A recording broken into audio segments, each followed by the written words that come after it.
Hello friends, welcome to this educational platform. आप सभी का आपके अपने इस यूट्यूब चैनल पर स्वागत है। मैं आशा करता हूं इस विषम परिस्थिति में आप सभी लोग घर पर होंगे और स्वस्थ होंगे, अच्छे से आप अपना अध्ययन कार्य कर रहे होंगे। देखिए, इस समय की स्थिति बहुत ही खराब है। कोरोना की जो स्थिति आप देख रहे हैं उसके कारण बहुत ज़्यादा संक्रमण फैला हुआ है। लोग काफ़ी भयभीत भी हैं और काफ़ी परेशानी उठा रहे हैं। ठीक है, तो आप सब लोग जो विद्यार्थी जीवन में हैं उनका मुख्य उद्देश्य यही होना चाहिए। देखिए, परीक्षा कब होगी, कब तक टलती रहेगी, इससे हम लोगों को ज़्यादा मतलब नहीं रखना चाहिए, क्योंकि ये बात सही है कि हम अपने जीवन में थोड़ा पीछे जरूर हो रहे हैं, लेकिन जब जीवन सुरक्षित होगा तो ही हर कार्य संभव होगा और अच्छे से हो पाएगा। तो आप सब लोग केवल एक इसको जो भी जब तक आप अपने घरों में हैं, जिस भी स्थिति में हैं, आप इसको एक अवसर बनाइए। अवसर बनाने का मतलब कि आप अपने स्टडीज़ को, अध्ययन कार्य को और मजबूती दीजिए, ताकि जो भी सफलता में अभी तक आपके संदेह रह गया हो वह भी दूर हो जाए और आप अपने आप को स्ट्रांग बना सकें, मजबूती के साथ आगे आ सकें और पहले ही प्रयास में जैसे स्थितियां नॉर्मल हो आप एग्ज़ाम दें और सफल हों। ठीक है, तो आप सब लोग एग्ज़ाम पर फोकस मत करिए, वो कब होगा, कितना टलेगा, क्या होगा, इस पर ध्यान मत दीजिए। सीधे अपनी अध्ययन कार्य पर फोकस करिए। आप लोग घर पर हैं, अच्छे से रहिए, घर के अंदर रहिए और अध्ययन करिए। जैसे किसी की मैथमेटिक्स वीक है तो अपना मैथमेटिक्स पे काम करता रहे और अन्य विषयों को भी मजबूती से वो अपना देख सकता है। जिसमें जहां जहां पर भी आपकी कमियां हैं उन कमियों को आप सुधारने पर ध्यान दीजिए। यानी कि इन चीज़ों को आप अगर चाहें तो बेहतर से बेहतर एक उपयोग में ले सकते हैं, क्योंकि अब इसको तो हम लोग दूर नहीं कर सकते। ऐसी स्थिति है जहां पर देश विदेश हर जगह लोग परेशान हैं। ठीक है, परंतु ये जरूर हम कर सकते हैं कि अपने घरों में रह के हम सुरक्षित रहते हुए अपने अध्ययन कार्य को कर सकते हैं, जारी रख सकते हैं, क्योंकि आजकल ऑनलाइन माध्यम में आपको सब कुछ उपलब्ध हो रहा है। तो मैं भी प्रयास कर रहा हूँ आपकी ज़्यादा से ज़्यादा बेहतर से बेहतर सहायता करने की। जब तक सब कुछ अच्छा रहेगा मैं आपकी सहायता बेहतर तरीके से करता रहूँगा। तो मैं आशा करता हूं कि आप सब लोग बेहतर तरीके से अध्ययन करेंगे, एक दूसरे को समझेंगे और वीडियोस को ज़्यादा से ज़्यादा अपने मित्रों तक पहुंचाइए ताकि उनका भी लाभ हो और घर बैठे वो लोग भी अध्ययन कर सकें। बहुत सारे बच्चों ने कई कोचिंग्स में तमाम पैसे दे करके एडमिशन ले लिया था। किसी ने 5,000, 8,000, 10,000 अलग अलग प्रकार के पैसे दे करके लोगों ने एडमिशन लिया होगा, फिर आज उनको फिर रुकना पड़ रहा है इस स्थिति में। तो आप देख रहे हैं विषम परिस्थिति है। ठीक है, यहाँ पर आपको कोई किसी प्रकार का कोई चार्ज नहीं देना, कुछ नहीं होना। आप आराम से ढंग से अध्ययन करिए बस केवल, और इन वीडियोस को उन सारे स्टूडेंट्स तक पहुंचाइए, अपने फ्रेंड्स तक बस शेयर करते रहिए। देखिए, शेयर करने में आपका कुछ नहीं जाएगा, लेकिन उनका भी लाभ होगा और हम लोगों का भी मनोबल बढ़ेगा और हमारा परिवार भी बड़ा होगा। ठीक है, तो उससे हम लोग और अधिक मनोबल के साथ कार्य कर सकेंगे। तो आप लोग शेयर करते रहिए। चलिए, आज का जो टॉपिक है वो है चतुर्भुज के अन्य प्रकार। इसका मतलब इसमें मैंने वर्ग और आयत आपको समझा दिया था। ठीक है, वृत्त भी पढ़ा दिया था, वृत्त से संबंधित चीजें पढ़ा दी थी। अब आज के इस टॉपिक में हम चतुर्भुज को इंक्लूड कर रहे हैं और आप देखेंगे कि ज्यादातर आपसे जो पूछा जाता है वो समचतुर्भुज बहुत पूछा गया है, तो इसको भी ढंग से देखेंगे। फिर भी हम आज जो मुख्य प्रकार हैं उन पर चर्चा करेंगे, जिसमें आपका एक है जैसे कि समांतर चतुर्भुज। ठीक है, हम इसको समझते चलेंगे और इनके बेसिक्स को भी समझेंगे। सबसे पहले समांतर चतुर्भुज से पहले मैं आप लोगों को एक और बात क्लियर करना चाहता हूं कि एक टाइप चतुर्भुज का भी आप देख लीजिए। जैसे कि चतुर्भुज कभी आपको एक ऐसा मिले, चतुर्भुज तो आप जानते हैं जिसकी 4 भुजाएं हो, 4 साइड हो, यानी क्वाड्रिलेटरल जिसको कहते हैं इंग्लिश में। अब देखिए, कोई ऐसा आपको अगर मान लीजिए चतुर्भुज मिलता है, मान लीजिए ये एक चतुर्भुज है। ठीक है, तो कैसा भी टेढ़ा मेढ़ा बना हो और इसके एक विकर्ण को हम मिला देते हैं। जैसे ये मान लीजिए ये विकर्ण मिला दिए, ये चतुर्भुज का कुछ भी नाम कर देते हैं, जैसे यहां से ए, बी, सी और डी। ठीक है, अब इस चतुर्भुज में अगर मैं 2 शीर्ष से लंब रेखा खींच देता हूं, जैसे कि बाकी के 2 शीर्ष से एक 2 शीर्ष को मिला करके, जैसे बी और डी को मिला के तो मैंने विकर्ण बनाया, डायगोनल बना दिया। यहां से मान लेते हैं इस पे हम एक 90 डिग्री की यानी लंब रेखा खींच देते हैं और इस वाले शीर्ष से भी एक लंब रेखा खींच देते हैं 90 डिग्री। अगर ऐसा कभी आपको देखने को मिल जाए और इसमें ये लंब रेखा, मान लीजिए इसका नाम आप कुछ भी रख लीजिए, जैसे सी पी कर लेते हैं और ए क्यू कर लेते हैं। ठीक है, तो आप देख रहे हैं एक इसका फॉर्मेट क्या है, एक चतुर्भुज है ABCD। ठीक, उसमें एक विकर्ण पूरा लिया गया है, जैसे हमने यहां पर BD ले लिया है और बाकी के 2 शीर्षों से इन पे लंब रेखा 90 डिग्री खींचा गया। अगर ऐसा कभी मिले तो इसका जो क्षेत्रफल होता है, इस चतुर्भुज का जो क्षेत्रफल होगा वो आप कैसे निकालेंगे, इसको आप बस जरा सा समझ लीजिए। चतुर्भुज का क्षेत्रफल, तो इसका जो क्षेत्रफल होता है वो होगा 1/2 गुणे, इसमें ये जो लंब रेखाएं हैं यानी कि ए क्यू, पहली लंब रेखा पहला वाला ए क्यू, और इसमें प्लस कर देंगे ये वाला सी पी, ठीक, और गुणा करेंगे इस विकर्ण से यानी कि बी डी से, बस। तो इसको आप ध्यान रखेंगे, ये होगा आपका एरिया यानी कि क्षेत्रफल ऐसे चतुर्भुज के लिए। यानी कि अब अगर आपको मान लीजिए सपोज एग्जांपल के तौर पे देखा जाए कि ये वाला लंब 4 है, ये वाला 6 है, और ये जो आपकी रेखा गई है, ये जो विकर्ण गया है, ये मान लेते हैं 16 है या कुछ भी इस तरीके से, इस विकर्ण को हम 16 ले लेते हैं, 16 सेंटीमीटर। तो अब आप देखिए यहाँ पर कैसे मान निकालेंगे, 1/2 गुणे ए क्यू यानी कि 4 प्लस सी पी यानी कि 6 और गुणे बी डी यानी कि पूरा ये 16। अब देखिए 2 से 16 कटेगा, 2 × 16 और ये 6 4 10 हो जाएगा, 10 गुणे 8 यानी फिर आपका 80 सेंटीमीटर स्क्वायर एरिया आ जाएगा, यानी कि जो क्षेत्रफल आया वो 80 सेंटीमीटर स्क्वायर आ गया। इस प्रकार से आपको कभी क्वेश्चंस मिल जाएंगे तो आप आराम से इस फॉर्मूले की सहायता से इसको लगा सकते हैं, ठीक। तो मुझे आशा है आप इसको समझ गए होंगे ढंग से, कोई दिक्कत नहीं हो रही होगी, ठीक है। इस बात को आप बेहतर तरीके से सीख गए होंगे। चलिए, बस आप लोग वीडियोस को ज्यादा से ज्यादा शेयर करते रहिए। अब देखिए चतुर्भुज में जो हम लोग बात कर रहे हैं, इसके जो टाइप्स की बात करेंगे उसमें अब हम अगला लेते हैं समांतर चतुर्भुज। समांतर चतुर्भुज, अब ये क्या होता है, जिसको आप पैरेललोग्राम कहते हैं इंग्लिश में, समांतर चतुर्भुज यानी पैरेललोग्राम। इसमें क्या होता है, आयत जैसी संरचना ही होती है लेकिन टेढ़ा मेढ़ा होता है। आयत बिल्कुल सीधा बनता है, ये क्या होता है, ऐसे टेढ़ा मेढ़ा बनता है। इसमें भी प्रॉपर्टीज जो गुण होते हैं वो तो आयत के ही लिए जाते हैं, ठीक है। ऐसे ये मान लीजिए आपके सामने जो ये ABCD डायग्राम दिख रहा है, यही आपका पैरेललोग्राम यानी समांतर चतुर्भुज है। इसमें जो AB है, भुजा AB और CD है ना, विपरीत भुजाएं, देखिए ये बराबर भी होती है, जैसे आयत में होता है, ये वाली भुजा AD इसके बराबर होगी, ठीक है। और ये समांतर भी होगा, कौन, AB भुजा CD भुजा के समांतर होता है। समांतर का चिन्ह ये होता है, 2 ऐसी रेखाएं सीधी खींच दी जाती है, तो मतलब ये भुजा समांतर है, समान अंतर पे, इसमें हर जगह गैप बराबर होगा, ठीक है। जैसे घर में आपके सीढ़ी होती है, सीढ़ी देखिए एकदम सीधे, 2 डंडे जो उसके साइड में लगे होते हैं वो एकदम समांतर होते हैं, और बीच के जो डंडे लगे होते हैं वो उसकी बीच की बराबर दूरी को आप दर्शा सकते हैं, ठीक है। ये जैसे रेखाएं हैं समांतर, ये कभी नहीं मिलेंगी, समांतर रेखाएं कभी आपस में मिलती नहीं। लेकिन यदि एक रेखा ऐसी और एक टेढ़ी खींच दी जाएगी तो कहीं ना कहीं जाकर के ये देखिए मिल जाएंगे, ठीक। तो ये रेखाएं, ये दो समांतर नहीं, ये वाली रेखाएं समांतर है। समांतर समान अंतर, जिनके बीच में अंतर हर जगह समान रहे, ठीक, वो ना बदले, ऐसी रेखाएं समांतर है, ठीक। तो ये रेखाएं कभी मिल नहीं सकती और ये रेखाएं हमेशा समांतर कहलाएंगी, ठीक है। तो ये बेसिक सी चीजें हैं, सब आप जानते हैं, बहुत अच्छे से समझते हैं, ठीक है। चलिए, तो अब देखिए आपने देखा यहाँ पर ये 2 रेखाएं समांतर है, और ये वाली भी देखिए 2 रेखाएं जो इस तरीके से जा रही, जैसे ये वाली रेखा ऐसे और एक ये BC वाली ऐसे, तो ये भी तो समांतर ही है, कभी नहीं मिलेंगी, बराबर अंतर है इनके बीच में, ठीक है। तो आप समझ पाएंगे कि ये जो AD है यहाँ पर, A और D ये भी समांतर होगा किसके, BC के। यहाँ ये 2 बातें क्लियर है। इसमें 2 विकर्ण होंगे, दोनों विकर्ण, आप हर चतुर्भुज में 2 ही विकर्ण होंगे, विकर्ण आप बनाना चाहें तो ये आप देख सकते हैं, ठीक है, ये हो जाएगा।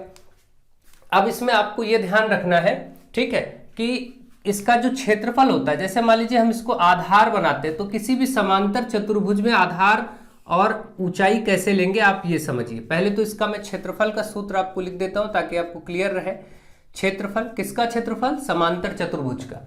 तो समांतर चतुर्भुज का जो क्षेत्रफल होगा वो होगा इसका होगा आधार गुणे ऊंचाई। क्या होगा, केवल आधार गुणे ऊंचाई, बस केवल आधार और ऊंचाई को गुणा कर देंगे। अब आधार क्या होगा, जैसे मान लेते हैं हमने इसको आधार लिया, इसमें ABCD, अब ध्यान दीजिए ये आपने आधार लिया, ठीक। तो ऊंचाई क्या होगी, किसी एक पॉइंट से सीधे 90 डिग्री पर जो रेखा आ रही होगी ये ऊंचाई होगी, चाहे इसको ऊंचाई बना लीजिए, ठीक। हमने आधार AB को माना, इसको हमने आधार माना है, ठीक। AB को हमने अगर आधार माना तो हम ऊंचाई ये ले सकते हैं, इसको हम ऊंचाई ले सकते हैं H, जो 90 डिग्री पे है, या यहां से मान लीजिए इसको इधर बाहर भी ऐसे 90 डिग्री बना हो तो भी आप इसको मान सकते हैं, ये भी आप ऊंचाई ले सकते हैं, ठीक। इस प्रकार से आपको समझना है कि आपको जो भी फिगर जैसा दिया हो उसमें आधार गुणे ऊंचाई का अगर आप गुणा कर देंगे तो वो क्षेत्रफल मिल जाएगा समांतर चतुर्भुज का। ठीक, अब क्योंकि समांतर चतुर्भुज है, ये इसकी लंबाई है तो ये भी एल होगा, क्योंकि आमने सामने बराबर होता है, ये चौड़ाई है तो ये भी चौड़ाई होगा, जैसे आयत में होता है वैसे इसमें भी।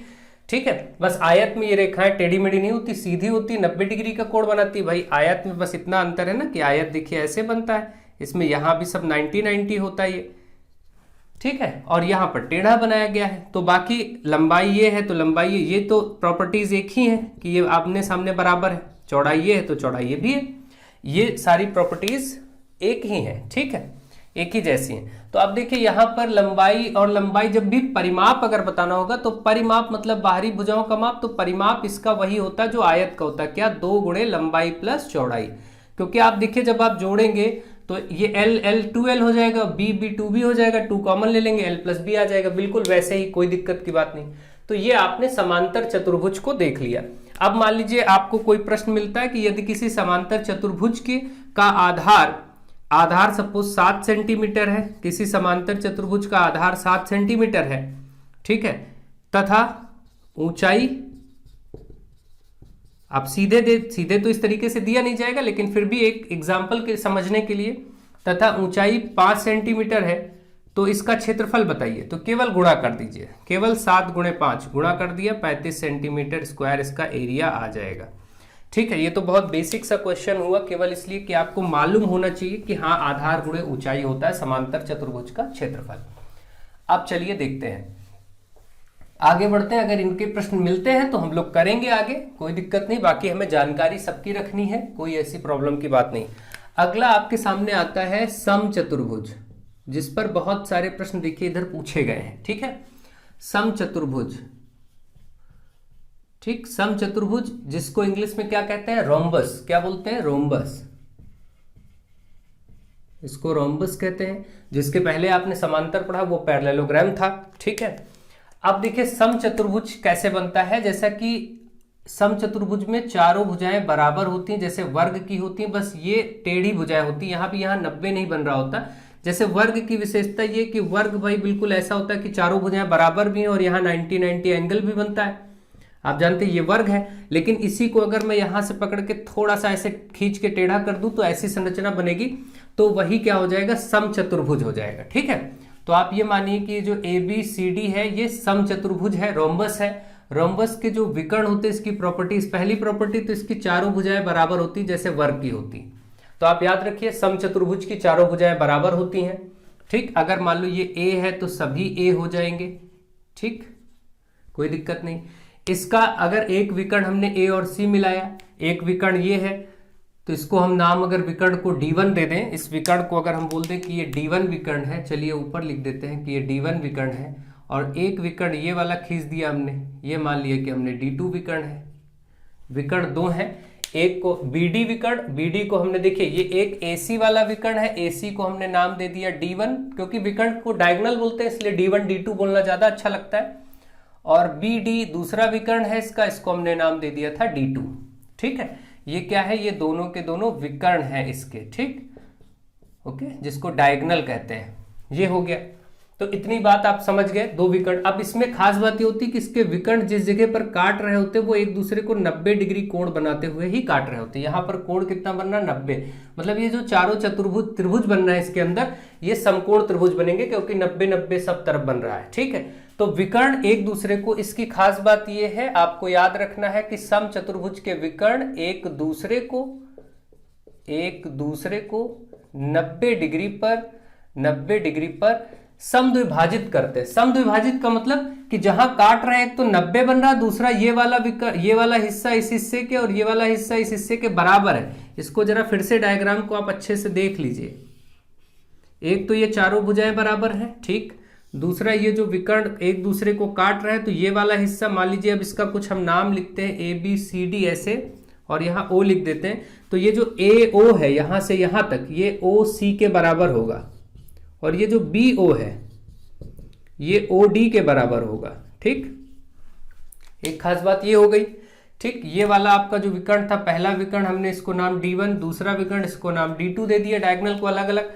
यहाँ पर हर विकर्ण के लिए 90-90 कोण बन रहा होता है चारों जगह, ये आपको 90 डिग्री पर। और क्योंकि विकर्ण बराबर है, मतलब ये वाला हिस्सा इस हिस्से के, ये वाला हिस्सा इस हिस्से के, यानी BO OD के बराबर, AO OC के बराबर, ये बराबर होते हैं। ये सारी प्रॉपर्टीज आपको मालूम होनी चाहिए ढंग से, ठीक है। तो ये मुझे आशा है कि आप ये अच्छे से समझ गए होंगे चीजों को। तो यानी कि विकर्ण एक दूसरे को 90 डिग्री पर समद्विभाजित करते हैं। समद्विभाजित समान रूप से दो भागों में विभाजित, सम मतलब समान, द्वि मतलब दो, भाजित मतलब बांटना, समान रूप से दो भागों में बांटना, समद्विभाजित करना, है ना। तो विकर्ण एक दूसरे को 90 डिग्री पर समद्विभाजित करते हैं, इसके विकर्ण, ठीक, ये खास बात हो गई। अब देखिए इसका अगर हमें कभी क्षेत्रफल यानी कि समलंब का क्षेत्रफल, सॉरी समचतुर्भुज का क्षेत्रफल अगर निकालना होगा तो क्षेत्रफल यानी कि एरिया क्या होगा, 1/2 गुणे D1 पहला विकर्ण गुणे D2 यानी दूसरा विकर्ण, दोनों विकर्णों का गुणनफल 1/2 गुणे D1 गुणे D2 कर देंगे, ठीक है। इसमें कोई दिक्कत नहीं, क्योंकि सभी भुजाएं इसमें बराबर होती हैं, इनकी AB BC CD चारों भुजाएं बराबर होती हैं, इसलिए परिमाप जो होगा वही होगा जो वर्ग का होता था। परिमाप यानी पेरीमीटर P बराबर 4 गुणे साइड यानी 4A लिख सकते हैं, 4 × A, क्योंकि A यहां पर हमने लिया है, यह वही जो वर्ग का था, ठीक है। यहां पर एक संबंध और होता है भुजाओं और विकर्णों में, उसको आप याद रखिए, ये बहुत ही इंपॉर्टेंट है, अक्सर पूछा जाता है और यहां पर पूछा भी गया। देखिए एक प्रश्न में संबंध ये होता है कि जो इनकी भुजाएं हैं, भुजा का 4 गुना यानी 4A², भुजा के वर्ग का 4 गुना बराबर होता है पहले विकर्ण यानी हम बोले D1 का वर्ग प्लस D2 के वर्ग। देखिए दोनों विकर्ण के वर्गों का योगफल, दोनों विकर्ण के वर्गों का योगफल उसकी भुजा के वर्ग के 4 गुने के बराबर होता है, ठीक है। तो ये भी आप ध्यान रखेंगे, ये बहुत ही इंपॉर्टेंट है और देखिए आपसे पूछा भी गया है, ठीक। इसकी प्रूविंग भी हम कर सकते हैं, किसी एक समकोण त्रिभुज को लेके पाइथागोरस की प्रमेय लगा के हम प्रूव कर सकते हैं, लेकिन हम प्रूविंग पे भी नहीं जाएंगे, सीधे सीधे आपको ये चीज बता दी गई है कि 4 गुणे यानी किसी भुजा, कोई भी एक भुजा उठा लीजिए, जैसे हमने AB उठा लिया तो AB का 4 गुना, AB के वर्ग का 4 गुना बराबर क्या होगा, AB भुजा के वर्ग का 4 गुना, देखिए ऐसे है ना, बराबर होगा पहले विकर्ण यानी AC के वर्ग के और प्लस BD दूसरा विकर्ण है तो BD के वर्ग के। बस ये संबंध है। अब आप देखिए आपसे एक प्रश्न ये पूछा गया क्वेश्चन नंबर 3 में, यदि ABCD एक समचतुर्भुज है तो इनमें से कौन सा सही है। तो आप देखिए अगर हम AB के साथ उठाते हैं तो 4AB² बराबर ये हो जाएगा, ठीक। यहां कहीं देखिए आपको लिखा मिलेगा, देखिए C पार्ट को देखिए क्या लिखा है, यही आंसर होगा 4 गुणे AB², देखिए 4AB² बराबर होगा AC² प्लस BD² के, ठीक है। तो ये प्रश्न ही पूछ लिया गया 2014 में इसके इस संबंध से संबंधित, ठीक है। तो आप यहां पर पहला ये, दूसरा ये, तीसरा ये, 3 बातें बहुत अच्छे से ध्यान रखिए और बाकी जितनी सारी इसकी विशेषताएं बताई गई समचतुर्भुज की उनको ध्यान रखिए, ठीक है। तो मुझे आशा है कि आप ढंग से चीजों को समझ रहे होंगे, मूल्यांकन कर रहे होंगे और यहां से एक प्रश्न भी आपका लग चुका है जो कि सीधे सीधे इसी रूल पर बेस्ड था, ठीक है। चलिए, तो आई थिंक आप लोग बहुत अच्छे से चीजों को जान रहे हैं, समझ रहे हैं, सीख रहे हैं। अगर आपको जैसे किसी को ये समझना हो कि नहीं ये जो आया था, अगर चलिए मैं देख लेता हूँ, थोड़ा सा आपको हिंट भी कर देता हूँ क्योंकि कई बच्चे ये चीज जानना भी चाहते हैं। चलिए देखिए, मान लीजिए ये ABCD है, ये हमने O ले लिया, यहाँ 90 बन रहा है, ठीक है। हम इसी को उठा लेते हैं थोड़ी देर के लिए, ये वाला समकोण त्रिभुज ले लेते हैं, त्रिभुज AOB में, त्रिभुज AOB केवल ये वाला त्रिभुज, इस त्रिभुज में अगर हम देखें तो ये त्रिभुज कैसा है, 90 डिग्री बन रहा है, तो समकोण त्रिभुज तो ही है। इसकी सबसे बड़ी भुजा देखिए यही दिख रही है ना भाई, जहां 90 बनता है, आप जानते हैं कि जहां पर 90 बनता है उसमें एक आधार होता है, एक लंब होता है और बाकी ये वाला कर्ण होता है। तो इसका मतलब ये आधार और लंब ये हो जाएंगे और ये कर्ण हो जाएगा। तो इसका मतलब हम ये लिख सकते हैं कि AB का स्क्वायर बराबर होगा AO का स्क्वायर प्लस BO का स्क्वायर, ये लिख सकते हैं ना। ये किसकी थ्योरम है, ये पाइथागोरस की प्रमेय है, क्योंकि समकोण त्रिभुज कहां लगता है, पाइथागोरस प्रमेय। देखिए आपको जल्दी से मैं दिखा भी दे रहा हूं कि कैसे हुआ होगा। ये AB² तो आपके सामने है। अब देखिए AO क्या है, AO आपको मालूम है कि ये आधा है पूरे AC का आधा है AO। आपको मैंने बताया कि समद्विभाजित करता है, ये हिस्सा इस हिस्से के बराबर होता है और ये OD जो है वो OC के बराबर होता है। तो तो आप इसका मतलब AO को कह सकते हैं कि AO आधा है पूरे AC का, पूरा जो AC विकर्ण है इसका आधा है, ऐसा बोल सकते हैं। तो इसकी जगह अगर हम लिख दें AC/2, AO की जगह और ऊपर वर्ग है तो वर्ग लिख दें ऐसे। BO जो है B से O यहां तक ये आधा है पूरे BD का, तो इसका मतलब हम बोल सकते हैं BD का हाफ है। कोई प्रॉब्लम? तो आपको कोई प्रॉब्लम नहीं हो रही, इतना समझ में आ रहा है। अब देखिए यहां से हम AC का वर्ग भी करेंगे और इस 2 का 4 हो जाएगा, यहां से हम BD, भाई दोनों पर वर्ग है और 2 का 2 दूनी 4 हो जाएगा। 4 कॉमन हो सकता है क्योंकि आप देखिए AC², फिर से देखिए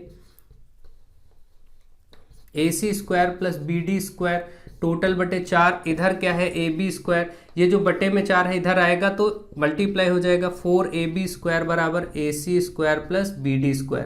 आप देख रहे हैं जो संबंध मैंने आपको बताया वो प्रूव हो चुका है, वो सिद्ध हो चुका है, यानी ये चीज आता है, यहीं से ये संबंध निकाला गया था ये वाला, ठीक है।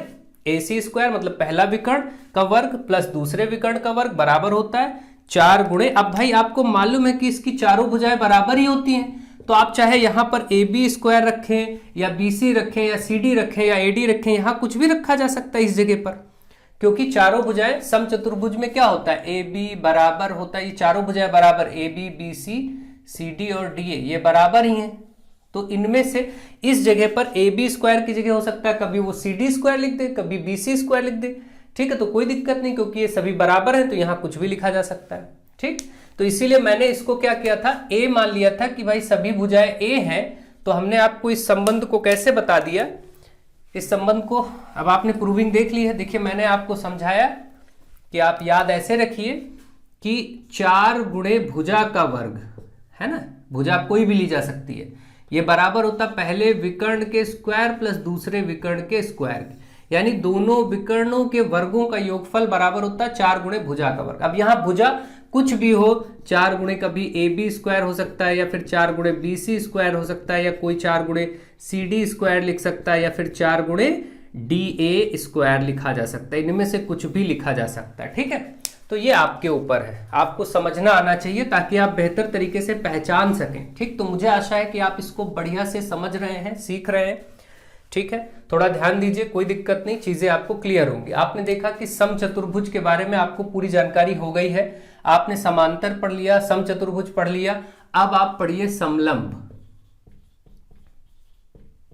समलंब, ठीक, जिसको बोलते हैं ट्रेपेजियम, ट्रेपेजियम, ठीक है।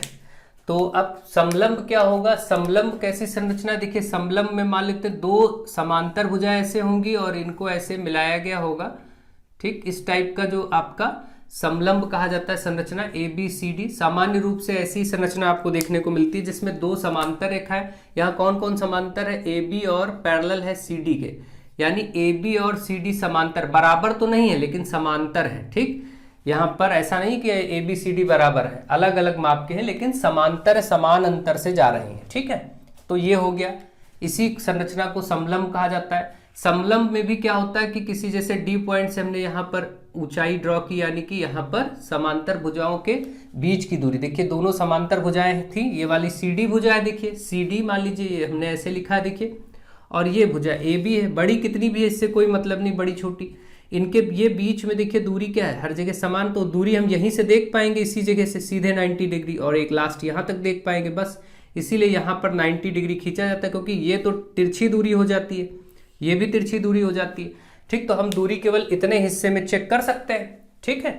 तो ये चीजें आप अच्छे से समझिएगा। तो अब इसीलिए हमने ये ड्रॉ किया कि यहाँ मान लेते हैं इसकी ये दूरी है, समांतर भुजाओं के बीच की दूरी, तो इसका जो क्षेत्रफल होता है, समलंब का जो क्षेत्रफल यानी एरिया होता है, वो होता है 1/2 गुणे समांतर भुजाओं का योग, मतलब AB, यहां पर समांतर भुजा क्या है AB प्लस CD, और गुणे ऊंचाई, इसको अगर हम H नाम दें तो हम कह सकते हैं इसको, चलिए कुछ ऐसे नाम दे देते हैं, DP, जैसे P कर दिया तो हम यहाँ के हिसाब से DP कर देंगे। तो इसको अगर लैंग्वेज में लिखना चाहें तो आप ये बोल सकते हैं कि क्षेत्रफल इसका बराबर होता है 1/2 गुणे समांतर भुजाओं का योग, समांतर भुजाओं का योग, ये आप लिखेंगे योगफल, और गुणे में ऊंचाई, ये आप ऐसे लैंग्वेज में याद रख सकते हैं, क्योंकि कहीं हो सकता है ABCD ना हो के PQRS या कुछ भी लिखा हो, तो आपको मालूम होना चाहिए। ठीक है, अब इसमें क्योंकि चारों भुजाएं अलग अलग हैं, तो परिमाप जब निकालना होगा तो सबको जोड़ना पड़ेगा, वो अलग बात है, तो परिमाप को यहाँ लिखने की जरूरत नहीं है, इतना आप समझ लीजिए। ठीक है, तो आपको बहुत अच्छे तरीके से चीजें क्लियर हो गई। देखिए, परिमाप कैसी भी भुजा क्यों ना हो, कैसा भी फिगर क्यों ना हो, परिमाप होता है बाहरी भुजाओं की माप। जैसे मैं आपको बताऊं, मान लीजिए कि यहाँ पर टेढ़ा मेढ़ा स्ट्रक्चर में कुछ ऐसे बना देता हूं और कहता हूं इसका परिमाप बताइए, तो आपको ये नहीं पता कि ये क्या है, हमें बस इसकी माप मालूम हो। जैसे मान लीजिए ये 4 है और ये वाला पूरा आपका मान लीजिए 7 है, ये 3 है, ये आपका 2 है और ये पूरा 6 है। ठीक है, तो आप देखिए अगर इस तरीके से आपको दिया है तो आपको क्या करना है, केवल इन पॉइंट से परिमाप बताना है। तो 7 ये 7 2 9 3 12 4 16 6 22, आपको बस जोड़ के 22 सेंटीमीटर बोल देना, यही परिमाप हो जाएगा। भाई वर्ड क्या है, परिमाप, परि मतलब बाहरी, माप मतलब मेजरमेंट, बाहरी भुजाओं की माप। अगर ये मैं मिलाता हूं इसमें तो इसको आप नहीं जोड़ेंगे, क्योंकि ये बाहर नहीं भीतर है, अंदर है, ये परिमाप में नहीं जोड़ा जाएगा। भले ये मान लीजिए कुछ आपको 7 सेंटीमीटर या 8 सेंटीमीटर कुछ दिया गया हो, मान लीजिए इसमें 5 दिया गया हो, कुछ भी दिया गया, तो आप इस वाली भुजा से कोई मतलब नहीं है आपका, जोड़ने में केवल बाहर, ये बाहर का हिस्सा। ठीक है, जैसे यहाँ का हिस्सा आपको कुछ नहीं दिया, मान लीजिए और ले लेते हैं, सपोज 4 ही ले लेते हैं, तो आप इसमें 4 और बढ़ा लीजिए, 22 4 26। ठीक है, कुल मिलाकर के कहने का मतलब इतना है कि आपको ये समझना है कि बाहर जितना मेजरमेंट दिया है आप उसको जोड़ दें, तो परिमाप किसी भी चीज का यही होता है, बाहरी भुजाओं की माप। ठीक, तो आई थिंक आप समझ गए, जहां पर डायरेक्ट आपको परिमाप नहीं बताया गया होगा वहां आप ऐसे ही करेंगे। तो ये तो आपका हो गया। ठीक है, ओके, तो समलंब भी हो गया। मुझे आशा है कि आप समलंब से संबंधित प्रश्न भी कर पाएंगे। तो आपने आज सीखा चतुर्भुज, समांतर चतुर्भुज, समलंब और समचतुर्भुज यानी कि रोम्बस। ठीक है, तो अब आप देखिए आपके सामने कुछ प्रश्न है, चलिए इनको भी करते हैं ताकि आपको कुछ अभ्यास भी हो सके, और अगर अब इनसे संबंधित प्रश्न मिलते तो आप कर पाएंगे। देखिए बेसिक्स आपने सारे नोट कर लिए, आगे हम लोग और प्रैक्टिस सीरीज जब चलाएंगे तो भी सारे प्रश्न करेंगे, अच्छे से सीखेंगे बेहतर तरीकों से।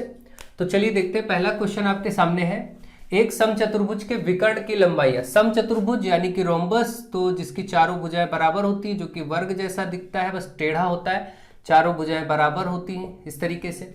ठीक, ये समचतुर्भुज है, हमने मान लिया। इसके विकर्ण, इसका नाम चलिए अपनी तरफ से ABCD रख देते हैं। बोला गया है एक समचतुर्भुज के विकर्ण की लंबाइयां 16 सेंटीमीटर। ये देखिए, एक ये विकर्ण, एक ये विकर्ण। ठीक है, D1 D2 जिसको हम बोलते हैं ना, इसमें तो 16 और 12, तो बड़ा वाला विकर्ण ये देखिए है 16, तो क्योंकि विकर्ण बराबर बराबर काट भी देते, तो 8 ये मान लीजिए, 8 ये मान लीजिए, 8 8 16 हो गया पूरा। और दूसरा 12 है तो 6 इसको मान लेते हैं, 6 इसको, क्योंकि ये हिस्सा इसके बराबर होगा, ये हिस्सा इसके बराबर होगा। इतना तो आपको मैंने अभी बता ही दिया। इसको अगर हम O पॉइंट नाम दें तो आप देख रहे हैं AO 8 हो गया, O से C भी 8 हो गया, 16 हो गया कुल मिलाकर के AC। पूरा विकर्ण 16 था ना, तो ऐसे बांट दिया। अब आपको क्या कहा गया, तो समचतुर्भुज की भुजा बताइए। अब समचतुर्भुज की भुजा मान लीजिए हमको यहाँ AB, इसको हम A बताना है, तो अब हम ये वाला त्रिभुज उठा लेंगे। इस त्रिभुज का नाम क्या है, त्रिभुज AOB है ना, AOB।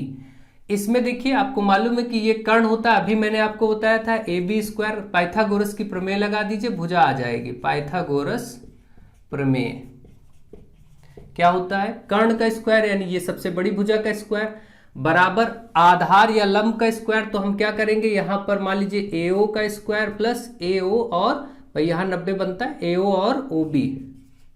ये सब अभी मैंने आपको अच्छे से डिटेल में समझाया है, बस केवल अब मान रखिए AB आपको यही भुजा बताना है।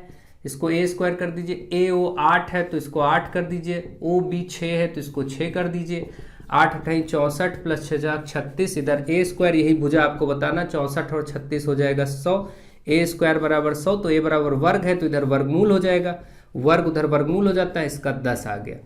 तो भुजा 10 सेंटीमीटर, यानी ये 10 10 10 चारों भुजाएं बराबर ही होंगी 10 सेंटीमीटर, जो कि D पार्ट में आंसर दिया गया। ठीक है, तो आप इन सारी चीजों को ध्यान से देखिए। अगर बेसिक्स आपने देखा है तो ये सारे क्वेश्चंस आप कर पाएंगे, समझ पाएंगे, सीख पाएंगे। ठीक है, लेकिन वीडियोस को ज्यादा से ज्यादा फ्रेंड में शेयर जरूर करते रहिए। आप ज्यादा से ज्यादा मित्रों तक पहुंचाइए, क्योंकि शेयर करने में आपका क्या जाएगा, थोड़ा सा सपोर्ट आपका हो जाएगा और हम लोगों के लिए वो बेहतर होगा और आगे आपके अध्ययन कार्य के लिए भी बेहतर होगा। अगला क्वेश्चन, 80 मीटर व्यास वाले एक वृत्ताकार पार्क के अंदर, देखिए ये क्वेश्चन मैंने ले लिया, ऐसा था क्योंकि वृत्त और ये सब वर्ग हम पढ़ चुके हैं। तो 80 मीटर व्यास वाले एक वृत्ताकार पार्क, एक मान लीजिए वृत्त के आकार का ये पार्क है, ठीक, इसका व्यास है 80 मीटर, ठीक है, अभी बना लेंगे। इसके अंदर अधिकतम क्षेत्रफल का एक वर्गाकार खेल का मैदान है। मान लेते हैं इसके अंदर एक अधिकतम क्षेत्रफल क्या होगा, जैसे मान लीजिए वर्ग है तो इस टाइप से कुछ वर्ग बना होगा, मान लीजिए इस, मान लेते हैं सबसे बड़ा वर्ग यही बना, तो ये आपका एक वर्ग ABCD हम बना लेते हैं, ये इसका अधिकतम क्षेत्रफल है। ये मान लीजिए केंद्र है। अब अगर हम देखिए केंद्र से इसको मिलाए, ध्यान दीजिए, तो ये व्यास भी कहा जाएगा भाई। कहीं भी अगर व्यास केंद्र से कोई रेखा जाए ऐसे, तो इसका नाम व्यास होगा, चाहे ऐसे जाए, चाहे ऐसे जाए, चाहे जैसे जाए, बस वो केंद्र से होती हुई जाएगी तो वे सभी व्यास कहलाएंगे। ये सभी क्या है, व्यास है, तो हम इसको भी व्यास कह सकते हैं। और व्यास इन्होंने बोला था 80 मीटर है, कितना है, 80 मीटर व्यास। तो अगर ये व्यास 80 मीटर है तो ये केंद्र हो गया O, तो यहां से O से C 40 हो जाएगा, इधर भी 40 हो जाएगा भाई, टोटल 80 है तो 40 40 हम मान सकते हैं। तो इसका मतलब इस वृत्त की त्रिज्या भी तो O से C ही मानी जाएगी भाई। केंद्र से लेकर के यहां तक की परिधि तक की दूरी को त्रिज्या भी कहते हैं, हाफ अगर इसकी बात करें तो ठीक है। ये चाहे यहां से यहां तक लें तब भी ये भी त्रिज्या R होगा, क्योंकि केंद्र से परिधि को मिलाए, केंद्र से परिधि को मिलाए, ये सब त्रिज्याएं ही हैं, ये सब त्रिज्याएं हैं, तो ये त्रिज्या है। तो इसका मतलब हमें 40 उस वृत्त की त्रिज्या मिल गई। हमें बताना क्या था, उस खेल के मैदान का क्षेत्रफल बताना था, ठीक है, खेल के मैदान का क्षेत्रफल बताना था, ठीक है। तो अब हमें इस 40 इस वृत्त की त्रिज्या मिल गई। वृत्त की त्रिज्या अगर पूछा गया होता तो हम इस तरीके से इसको कैलकुलेट करके कर पाते, ठीक है। लेकिन यहां तो हमारे पास क्या है, यहां पर हमारे पास वर्ग है, और वर्ग के लिए अब आप ध्यान से देखिए, वर्ग में विकर्ण का आप क्या रोल कर सकते हैं, इसको आप ध्यान से समझ लीजिए, ठीक है। देखिए जब भी आप वर्ग में आपको चीजें पूछी जाए तो आपको मालूम है कि वर्ग का क्षेत्रफल जो होता है, वर्ग का क्षेत्रफल होता है भुजा की घात 2। देखिए ध्यान से इसको समझिए। अब इसको मैं एक दूसरे तरीके से आपको समझाने वाला हूं। वर्ग का क्षेत्रफल होता है भुजा की घात 2, ठीक है। और आपको मालूम है कि जो वर्ग का विकर्ण होता है, इन दोनों में मैं संबंध पहले आपको समझा दूं तो आसानी से आप निकाल लेंगे। वर्ग का विकर्ण जो होता है वो होता है भुजा गुणे √2, है ना। इसको भुजा को हम a ही रख दें, क्योंकि यहां भी हम a रख लेते हैं, चलिए आसान रहेगा, और यहां भी हम बोल देते हैं a√2, ठीक। वर्ग का विकर्ण a√2 और वर्ग का जो क्षेत्रफल है वो क्या है, वो आपका a का स्क्वायर है, ठीक। अब आप बताइए, इसका जब भी हमको वर्ग करना होता है, इसका जो क्षेत्रफल a स्क्वायर निकालना, अगर मान लीजिए इसकी वर्ग की चारों भुजाएं a हैं, वर्ग की चारों भुजाएं अगर a हैं और इसका क्षेत्रफल लिखना है तो हम a स्क्वायर करते हैं। इसको हम कैसे a स्क्वायर बना सकते हैं, विकर्ण को देखिए। तो पहले तो हम इस विकर्ण का अगर वर्ग कर दें, देखिए पहले हम वर्ग कर दें, अब आप अलग से प्रूविंग पे ध्यान दीजिए, तो वर्ग करेंगे तो a का वर्ग और √2 का 2 हो जाता है। अब क्षेत्रफल a स्क्वायर लाने के लिए ये 2 हटाना पड़ेगा, तो हमें 1/2 लिखना पड़ेगा, तो 2 और 2 कैंसिल हो जाएगा, a स्क्वायर ही रह जाएगा। तो याद रखिए, अब आपका जो सूत्र बना वो ये बना कि अगर वर्ग का क्षेत्रफल के 2 सूत्र हुए, वर्ग का क्षेत्रफल एक है भुजा का स्क्वायर कर दीजिए, और एक वर्ग का क्षेत्रफल और बना जो आपने अभी देखा, वो है 1/2 गुणे विकर्ण का वर्ग। किसका, विकर्ण, यानी कि डायगोनल का वर्ग, ठीक। बस इतना ध्यान रखिए। तो अब आपने देखा यहां पर 1/2 गुणे विकर्ण का वर्ग, ये भी वर्ग का क्षेत्रफल देता है। अब कोई दिक्कत नहीं, आप इस प्रश्न पे आइए, आराम से हो जाएगा, ज्यादा टेक्निकल में जाने की जरूरत ही नहीं है। आपने देखा कि वो वर्ग का विकर्ण था, ठीक है। आपको बोला गया, फिर से देखिए इस क्वेश्चन को, 80 मीटर व्यास वाले एक वृत्ताकार पार्क के अंदर, अब देखिए ये रहा वृत्त और इसमें एक मैक्सिमम आपने वर्ग लिया था, और यहां से हमने जब इसको मिलाया था तो ये विकर्ण था, और इसी को हम बोलेंगे 80 मीटर, इसको व्यास बोल देंगे, जो कि व्यास किसका था, 80 मीटर व्यास वाले वृत्ताकार मार्ग का, और ये इस वर्ग के लिए विकर्ण का काम कर रहा है। तो जो एरिया होगा, बस सूत्र केवल आप इतना रखिए, 1/2 गुणे विकर्ण का वर्ग, तो 1/2 गुणे वर्ग का विकर्ण आपको मिल गया 80, इसका वर्ग करिए, बस 1/2 गुणे 80 का 8 × 8 = 64, 6400 को आधा करेंगे 3200, 3200 सेंटीमीटर स्क्वायर। बस इतना केवल समझना है, ठीक है। सी पार्ट इसका आंसर हो गया, ठीक है। तो आई थिंक आप इसको अच्छे से समझ रहे हैं, ये कोई टफ नहीं था, बस इतना समझना जरूरी था कि इस वृत्त का जो व्यास था वही इस वर्ग का विकर्ण बन जा रहा है। और विकर्ण जब एक बार मिल गया तो हमने सूत्र को अभी निकाला कि कैसे सूत्र बनता है। सूत्र निकालने वाला आपको पद्धति समझने की जरूरत ज्यादा है नहीं, बस सूत्र याद रखिए कि वर्ग का क्षेत्रफल एक तो होता है भुजा का वर्ग करके, और एक ये भी होता है वर्ग का क्षेत्रफल 1/2 गुणे विकर्ण का वर्ग। क्या होता है? 1/2 गुणे जो उस वर्ग का विकर्ण है उसको आप कर देंगे विकर्ण का स्क्वायर, ये ठीक है। ये भी क्षेत्रफल ही मिलेगा वर्ग का और इससे भी वर्ग का क्षेत्रफल ही मिलेगा। तो हमने अब इस सूत्र का प्रयोग कर लिया, सीधा सीधा यहां पर देखिए, और ये सारे मान आपके सामने सही तरीके से कैलकुलेट होके आ गए, ठीक है। तो आपने देखा, समझा, और अब इसको ध्यान दे, देखिए किसी कॉन्सेप्ट को समझने में थोड़ा सा समय जरूर देना होता है, क्योंकि आप समझेंगे, जानेंगे कैसे आया, क्या हुआ। देखिए मेरा प्रयास रहता है, मैं ज्यादातर हर चीज की प्रूविंग बताने की कोशिश नहीं रखता हूं, लेकिन फिर भी आज मैंने आपको समचतुर्भुज में और इसमें आपको प्रूविंग बताई है, क्योंकि प्रूविंग से मतलब आपका होता नहीं है, ठीक है। फिर डिटेल में आगे और देखेंगे, कभी चीजें आपको समझाई जाएंगी। अगला क्वेश्चन, यदि किसी चतुर्भुज के विकर्ण एक दूसरे को समकोण पर द्विभाजित करते तो यह क्या है? अभी मैंने आपको बताया था कि किसके समचतुर्भुज के विकर्ण एक दूसरे को, जिसकी भुजा, समचतुर्भुज की प्रॉपर्टी क्या होती है? चारों भुजाएं बराबर और विकर्ण एक दूसरे को 90 यानी समान 90 डिग्री यानी समकोण पर काटते हैं। कितने पर? समकोण पर, है ना। ये सब अभी मैंने आपको बताया, और बराबरी से ये इसको भी अलग अलग बराबर बराबर बांटते हैं, ये भी मैंने आपको बताया। तो ये होगा समचतुर्भुज, क्योंकि साफ साफ आपसे कहा गया यदि किसी चतुर्भुज के विकर्ण एक दूसरे को समकोण पर द्विभाजित करते तो यह क्या है? तो ये समचतुर्भुज है। देखिए वर्ग भी ऐसा करता है, वर्ग में भी होता है कि वर्ग की चारों भुजाएं भी बराबर होती हैं और वर्ग के जो विकर्ण होते हैं विकर्ण भी समान होते हैं, विकर्ण समान भी होते हैं और 90 पर काटते भी हैं, ठीक है। तो अगर वर्ग इसमें होता तो फिर प्रॉब्लम हो जाती, लेकिन वर्ग इसमें ऑप्शन में था नहीं, एक समचतुर्भुज था जो कि हो ही गया, आंसर ही आपका इसी को समचतुर्भुज कहते हैं।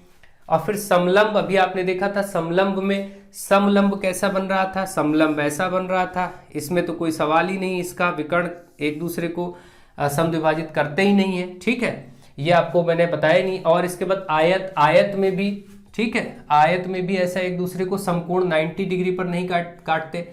आयत के जो विकर्ण होते हैं, आयत के विकर्ण बराबर होते हैं, लेकिन देखिए यहाँ 90 नहीं बन रहा है, 90 डिग्री नहीं हो रहा। और इसी तरीके से जो पतंग है, पतंग का स्ट्रक्चर कुछ इस टाइप से बनता है, आप देखेंगे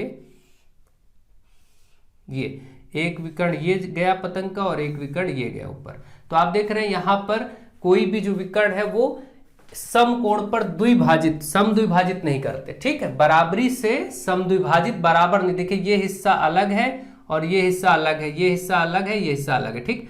तो एक दूसरे को समद्विभाजित करने का मतलब नहीं है, ठीक है, कि वो समान रूप से विभाजित करें। ये दो हिस्से जरूर हो सकते हैं, लेकिन दोनों विकर्ण, देखिए यहाँ का हिस्सा कम है, छोटा है, और ये हिस्सा बड़ा है, ये वाला, ठीक है। तो इसलिए ये नहीं हो सकता ऑप्शन, ऑप्शन होगा समचतुर्भुज, साफ साफ, ठीक है। तो आपने देखा, समझा, एक अच्छे तरीके से चीजों को ध्यान से पढ़ना आपको आना चाहिए, और मुझे आशा है कि आप अच्छे से इनको समझ रहे हैं। हाँ, एक बात और यहाँ पर ध्यान रखिएगा कि जैसे पतंग है, पतंग, और इसको मैं एक बार फिर से आपको डिटेल कर देता हूँ थोड़ा सा, क्योंकि ये चीजें कभी कभी कंफ्यूजन क्रिएट करती हैं। देखिए समचतुर्भुज जो है, समचतुर्भुज चारों भुजाएं बराबर होने के साथ विकर्ण एक दूसरे को 90 डिग्री पर बराबरी से काटते हैं। ये हिस्सा इसके बराबर हो जाता है, ये हिस्सा इसके बराबर, जो कि इसमें पूछा गया था द्विभाजित भी करना, और 90 डिग्री यानी समकोण पर भी, समकोण का मतलब 90 डिग्री। और जो पतंग है, आपने देखा कि भाई जो पतंग है, ये इस तरीके से पतंग आप देखते हैं ना, उड़ती है, आपने काफी पतंग उड़ाया होगा।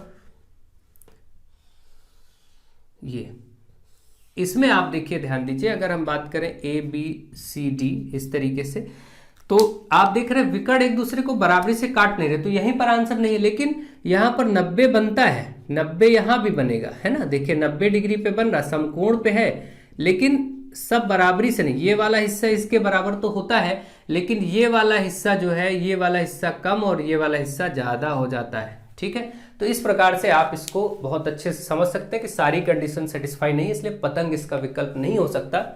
तो मुझे आशा है कि आपने सारी चीज़ों को ढंग से समझ लिया होगा, सीख लिया होगा और बेहतर तरीके से आपको चीज़ों की समझ बन रही होगी। अच्छे से सीखिए, समझिए, ज़्यादा से ज़्यादा वीडियोस को शेयर करिए, ज़्यादा से ज़्यादा लोगों में पहुंचाइए और घर पर रहिए, स्वस्थ रहिए, अच्छे से अध्ययन कार्य करते रहिए ताकि जब भी आपका एग्जाम हो, स्थितियां सही हों, तो आप परीक्षाएं टलें कोई बात नहीं, जो भी होगा आपको उसकी चिंता नहीं करनी। आपको अपने आप को इम्प्रूव रखना है। आप जितना समय लेकर के अपने आप को तैयार रखेंगे, मैथ्स है, इंग्लिश है या जो भी सब्जेक्ट्स आपके सामने हैं, उनको आप अच्छे से पढ़ते रहेंगे तो आप बेहतर तरीके से आगे बढ़ेंगे और जब एग्ज़ाम होगा तो आप तुरंत सफलता प्राप्त करेंगे और आगे बढ़ जाएंगे। ठीक है, सो मुझे आशा है कि आप सब लोग अच्छे से इस बात को समझेंगे। धैर्य रखिए, अच्छे से रहिए, घबराइए नहीं, बेहतर तरीके से अध्ययन पर फोकस करिए, ज़्यादा बाहर जाने से बचिए। So thank you to all of you.